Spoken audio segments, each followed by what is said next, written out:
Ladies and gentlemen, it's good to see you. How have you been? I hope you're fine. It's with a big honor that we go on the series Rolling the Language. And at this time, we're going to speak about false friends. Have you got any clue about false friends? Do you know what it is? No, so don't worry, I'm gonna shed some light. Salve galerinha do canal Happyville, então vamos falar sobre false friends, né? Ou falsos cognatos, tá? São palavras de outros idiomas que são muito próximas das palavras do nosso idioma, mas que não tem nada a ver. Por isso o nome false friends. Ou falsos cognatos, tá? Tem duas palavras que os brasileiros erram comumente. E hoje eu trouxe essas palavras para sanar essa dúvida, né? Para que vocês nunca mais, caso estejam utilizando incorretamente, nunca mais o façam, tá? Mas antes de continuar, eu vou pedir que você deixe o seu like e inscreva-se no canal, caso ainda não tenha feito. Desde já, thanks a million.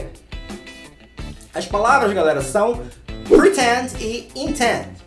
Vamos começar com pretend. É comum você ver as pessoas dizendo I pretend to be an engineer. Eu pretendo ser um engenheiro. Pelo menos é o que elas gostariam de dizer, mas acabam ao utilizar pretend dizendo eu finjo ser um engenheiro. Porque pretend significa fingir. I pretend, eu finjo.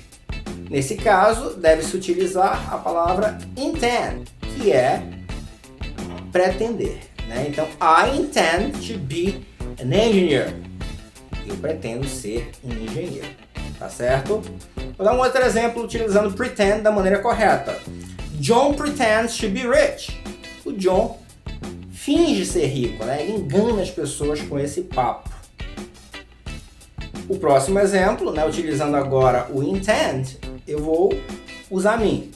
I intend to be rich. Hey universe, you better listen to me, right? Thanks a million. Certo, gente? Eu espero ter esclarecido. Então, pretend, fingir, intend, pretender. Tá certo? Espero ter ajudado. Se ficou alguma dúvida, deixe em comentários que eu vou ter toda a satisfação em responder. Se você quiser um tópico em específico da gramática da língua inglesa, pode deixar em comentários também. E a gente prepara um vídeo bem legal sanando a sua dúvida pro próximo vídeo sobre a série Rolling the Language. Tá certo? Thanks a million. Bye bye.